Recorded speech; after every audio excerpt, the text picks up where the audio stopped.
नमस्कार, खेलों में खास में आप सभी का स्वागत है। मैं हूँ रुचिका।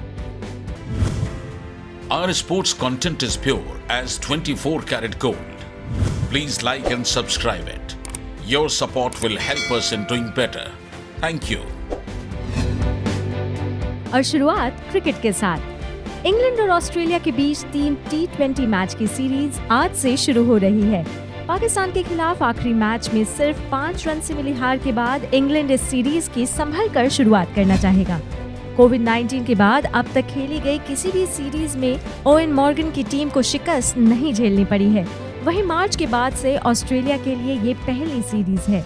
मेहमान टीम ने आखिरी सीरीज मार्च में न्यूजीलैंड के खिलाफ खेली थी। एरन फिंच के नेतृत्व में ऑस्ट्रेलिया की टीम में Steve Smith, David Warner, Glenn Maxwell, Mitchell Starc और जोश हैजलवुड जैसे प्लेयर्स शामिल हैं। पिछले 2 साल में ऑस्ट्रेलिया को T20 फॉर्मेट में सिर्फ एक शिकस्त झेलनी पड़ी है, जो शॉर्टर फॉर्मेट में टीम के डोमिनेशन को बताता है। ऑस्ट्रेलिया ने अपनी आखिरी सीरीज में साउथ अफ्रीका को 2-1 से हराया था, जबकि बायलैटरल सीरीज में भारत, पाकिस्तान और श्रीलंका को एक तरफा पराजित किया। इस सीरीज के सभी मैच साउथहैम्पटन में खेले जाएंगे। Former test player Ashok Malhotra इस समय हमारे साथ है। अशोक जी, इंग्लैंड को सही चुनौती अब मिलने जा रही है, इसमें कोई शक नहीं है, तो क्या कहेंगे आप इस बारे में? देखिए, इंग्लैंड ने अच्छा खेल खेला है जहाँ तक पाकिस्तान और वेस्ट इंडीज का सवाल, लेकिन निश्चित रूप से इंग्लैंड के लिए ऑस्ट्रेलिया के विरुद्ध, क्योंकि वो काफी मजबूत टीम है, उनके विरुद्ध थोड़े से बदलाव जरूर करने पड़ेंगे, क्योंकि बल्लेबाजी अभी भी उतनी सशक्त नहीं दिखाई दे रही और गेंदबाजी में भी थोड़े बदलाव करने होंगे, क्योंकि स्लॉग होल में गेंदबाजी करने वाला गेंदबाज नहीं। जी। तो जो पाकिस्तान के खिलाफ जो उन्हें हार मिली है आखिरी मैच में, तो उसके बाद आपको क्या चेंजेस लगते हैं कि वो किस टाइप के चेंजेस करेंगे? देखिए, पाकिस्तान के खिलाफ एक तो जोसे बटलर टीम में आएंगे, दूसरा हो सकता है जोफ्रा आर्चर टीम में आए, क्रिस वोक्स टीम का हिस्सा हो सकते हैं। ये 3 बदलाव मेरे को दिखाई देते हैं, क्योंकि जो तेज गेंदबाजी थी इंग्लैंड की, वो ज्यादा सफल दिखाई नहीं, चाहे वो टॉम करन की बात करें, सादिक मोहम्मद की बात करें, वो उतनी सफल दिखाई नहीं दे रही थी। और जहां तक बल्लेबाजी का सवाल है, मध्य क्रम में सैम बिलिंग्स इतना अच्छा नहीं खेल पाए, तो निश्चित रूप से उनकी बजाय अगर आप जोसे बटलर को खिलाते हैं तो शायद मजबूती प्रदान करेगा। और फिर ऑस्ट्रेलिया के साथ, वैसे भी ऑस्ट्रेलिया इंग्लैंड की कांटे की टक्कर होती है और हो सकता है थोड़े बदलाव ये देखने को मिले, जिसके चलते शायद सशक्त इंग्लैंड टीम ऑस्ट्रेलिया के विरुद्ध खेले। जी बिल्कुल। शुक्रिया अशोक जी हमसे बात करने के लिए। और अब इस दिलचस्प सीरीज पर स्टैट्स कॉर्नर में मोहम्मद इशाउद्दीन के दिलचस्प आंकड़े। इंग्लैंड और ऑस्ट्रेलिया के बीच 9वीं बार T20 इंटरनेशनल सीरीज में मुकाबला हो रहा है। इंग्लैंड ने 3 बार सीरीज जीती है। ये अलग बात है कि तीनों सीरीज सिर्फ एक मैच की थी। जहां तक 3 मैचों की सीरीज का सवाल है, दोनों देशों के बीच इससे पहले सिर्फ एक बार यह सीरीज 2013-14 में ऑस्ट्रेलिया में खेली गई थी, जिसे मेज़बान देश ने 3-0 से अपने नाम कर लिया था। इसके बाद से 7 साल हो गए हैं, ऑस्ट्रेलिया फिर कोई सीरीज़ नहीं जीत पाया है। दूसरी ओर इंग्लैंड 2015 और 2018 में एक मैच की सीरीज जीतने के बाद अब हैट्रिक बनाने की कोशिश करेगा। दोनों देशों के बीच 16 मैच हो चुके हैं, जिसमें ऑस्ट्रेलिया 9 और इंग्लैंड 6 में विजेता रहा है। यह भी अजीब है कि इंग्लैंड के खिलाफ ऑस्ट्रेलिया सिर्फ एक मैच जीत सका है, जब उसने इंग्लैंड को 2013 में 39 रन से हराया था। सीरीज के दौरान ऑस्ट्रेलिया के कप्तान आरोन फिंच के पास कैरियर में 2000 रन बनाने का अवसर होगा। उन्होंने अब तक 1989 रन बनाए हैं। ऑस्ट्रेलिया के गेंदबाज मिचेल स्टार्क भी कैरियर के 50 विकेट पूरे कर सकते हैं। इसके लिए उन्हें 7 विकेट और लेने होंगे। इसी तरह इंग्लैंड के आदिल रशीद के पास भी 50 विकेट पूरा करने का मौका है। उन्होंने अब तक 43 विकेट लिए हैं। इंग्लैंड के कप्तान इयोन मॉर्गन के लिए बतौर कप्तान आज T20 का 50वां मैच होगा। इस तरह धोनी और आयरलैंड के मीडियम पोर्टरफील्ड के बाद 50 मैचों में कप्तानी करने वाले मॉर्गन दुनिया के तीसरे कप्तान हो जाएंगे। उधर इंडियन प्रीमियर लीग में लगातार कोरोना के मामले सामने आ रहे हैं। अब यूएई में मौजूद बीसीसीआई के senior medical officer corona positive पाए गए हैं। इसके अलावा बेंगलुरु की नेशनल क्रिकेट एकेडमी में भी 2 लोगों की कोरोना रिपोर्ट पॉजिटिव है। बोर्ड सूत्रों ने भी न्यूज एजेंसी ANI को बताया है कि ये बात सही है कि हमारी मेडिकल टीम के एक मेंबर कोरोना पॉजिटिव है। हालांकि ये बड़ा मसला नहीं है क्योंकि उनमें किसी तरह के लक्षण नहीं है और उन्हें फिलहाल आइसोलेशन में रखा गया है।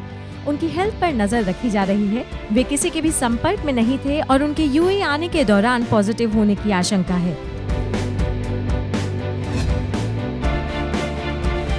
IPL से पहले शुरू होने वाली लंका प्रीमियर लीग अब 14 नवंबर से खेली जाएगी, यानी कि IPL खत्म होने के 4 दिन बाद से शुरू होगी। वहीं पाकिस्तान सुपर लीग PSL के बाकी बचे 4 मुकाबले भी नवंबर में ही खेले जाएंगे।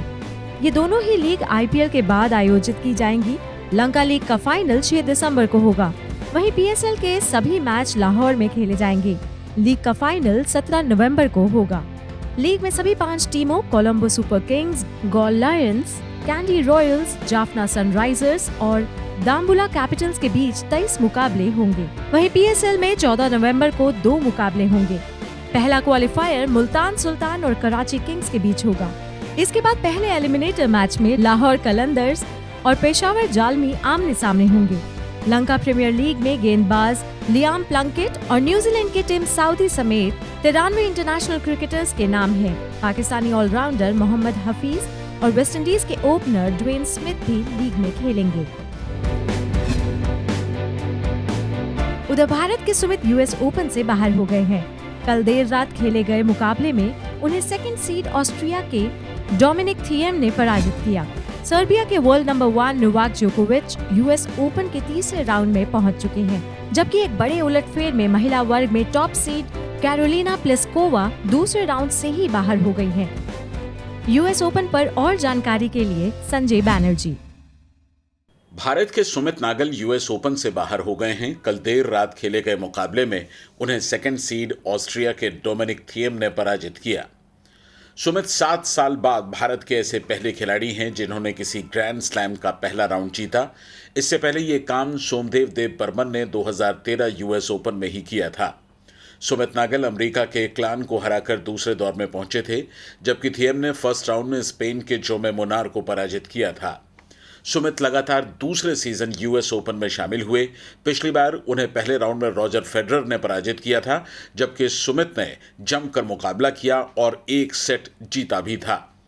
दिग्गज खिलाड़ियों की गैर मौजूदगी में इस बार सुमित को सीधे मेन ड्रॉ में जगह मिली थी। उधर वर्ल्ड नंबर 1 नोवाक जोकोविच थर्ड राउंड में पहुंच चुके हैं। उन्होंने दूसरे राउंड में वर्ल्ड नंबर 44 ब्रिटेन के काइल एडमंड्स को हराया। मैच में एडमंड ने पहला सेट जीता। इसके बाद जोकोविच ने दमदार वापसी की और लगातार 3 सेट जीतते हुए मैच अपने नाम कर लिया। उन्होंने एडमंड को 6-7, 6-3, 6-4 और 6-2 से शिकस्त दी। जोकोविच का तीसरे दौर में आज लेनार्ड स्ट्रफ के साथ सामना होगा। हालांकि महिला वर्ग में बड़े उलटफेर में top seed Karolina Pliskova tournament के दूसरे राउंड से ही बाहर हो गईं। उन्हें फ्रांस की कैरोलिन गार्सिया ने सीधे सेटों में 6-1, 7-6 से शिकस्त दी। वर्ल्ड नंबर 50 गार्सिया का तीसरे दौर में अमेरिका की जेनिफर ब्रैडी से मुकाबला होगा। छठी सीड पेट्रो क्विटोवा भी तीसरे राउंड में पहुंच गई हैं। उन्होंने दूसरे दौर में कैटरीना कोजलोवा को मात दी। थर्ड राउंड में क्विटोवा का सामना अमेरिका के जेसिका पेगुला से होगा। वहीं वर्ल्ड नंबर 10 और farmer US open champion Japan की नाओमी ओसाका भी थर्ड राउंड में पहुंच गईं। उन्होंने कैमिला जियार्जी को सीधे सेटों में 6-1, 6-2 से पराजित किया। मेंस कैटेगरी में वर्ल्ड नंबर 17 डेनिस शापोवालोव और वर्ल्ड नंबर 6 स्टेफनोस सित्सिपास भी अपनी जीत का सिलसिला जारी रखते हुए थर्ड राउंड में पहुंच गए हैं। US ओपन अपडेट के साथ स्पोर्ट्स जिंदगी के लिए मैं संजय बैनर्जी। पेशेवर गोल्फ से जुड़े PGA टूर ने 2020 और 21 के लिए अपना नया प्रोग्राम अनाउंस किया है, जिसमें वे रिकॉर्ड 50 टूर्नामेंट कराएगा। 1962 के बाद ये पहला मौका है जब PGA टूर एक सीजन में 50 टूर्नामेंट ऑर्गेनाइज करेगा। इनमें 6 मेजर टूर्नामेंट भी शामिल हैं। PGA टूर के कमिश्नर जय मोनाहन ने कहा कि ये ड्रीम सीजन है। इसमें ओलंपिक सहित कई अहम टूर्नामेंट खेले जाएंगे। कोरोना वायरस के कारण PGA टूर 3 महीने तक बंद रहा था। नए प्रोग्राम के तहत 5 महीने के अंदर 2 मास्टर्स भी शामिल हैं। इसके अलावा इसमें 2 यूएस ओपन और डोमिनिक रिपब्लिक में खेले जाने वाला एक टूर्नामेंट भी शामिल है, जो एक ही सीजन में 2 बार खेला जाएगा। इस नए सीजन की शुरुआत 10 सितंबर को कैलिफोर्निया के नापा में होगी, जबकि ये अगले साल 4 सितंबर को एटलांटा में समाप्त होगा। इन 50 टूर्नामेंट में टोक्यो ओलंपिक शामिल नहीं है, जो कोरोना वायरस के कारण 1 साल के लिए टाल दिया गया है। ओलंपिक ब्रिटिश ओपन से 2 सप्ताह बाद और वर्ल्ड गोल्फ चैंपियनशिप से 1 सप्ताह पहले होंगे।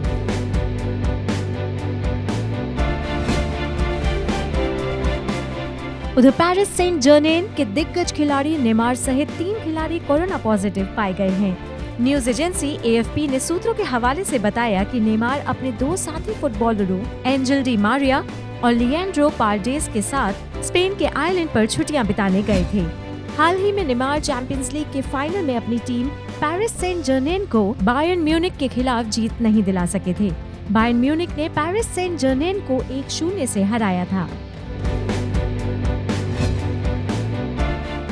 और अब अंत में एक अच्छी खबर। ब्राजील फुटबॉल फेडरेशन ने महिला और पुरुष टीम को बराबर फीस देने का फैसला किया है। फेडरेशन के प्रेसिडेंट रोजेरियो कैबेक्लो ने बताया कि अवार्ड अमाउंट, फीस और बाकी चीजें बराबर हो जाने के बाद महिलाएं भी मेंस टीम के बराबर ही कमाएंगी। इसका मतलब साफ है कि सुपरस्टार नेमार और अनजान महिला टीम की खिलाड़ियों के बीच नेशनल टीम में अब पैसे का कोई फर्क नहीं रह जाएगा। ऑस्ट्रेलिया, नॉर्वे और न्यूजीलैंड कुछ ऐसे देश हैं जहां पहले से ये सिस्टम मौजूद है। उधर डिफेंडिंग वर्ल्ड चैंपियन अमेरिका महिला फुटबॉल टीम ने लास्ट ईयर मार्च में अपने फेडरेशन के खिलाफ सैलरी और बाकी मामलों में भेदभाव का मुकदमा दायर किया था, लेकिन इस साल मई में उनके मामले को खारिज कर दिया गया। हालांकि टीम ने फिर अपील की है। ब्राजील की पुरुषों की टीम फुटबॉल में सबसे अधिक कामयाब रही है, जिसने 5 बार वर्ल्ड कप जीता है, लेकिन महिला टीम भी 2007 और 2008 में back to back Olympic final में विश्व कप फाइनल तक पहुंची थी। और आज का खेलों में खास यहीं तक। स्पोर्ट्स अपडेट्स, वीडियोस और ब्लॉग्स के लिए आप हमारी वेबसाइट sportszindagi.com जरूर विजिट करें। हमारी ईमेल आईडी है connect@sportszindagi.com। अपना ख्याल रखें और जुड़े रहें स्पोर्ट्स जिंदगी के साथ।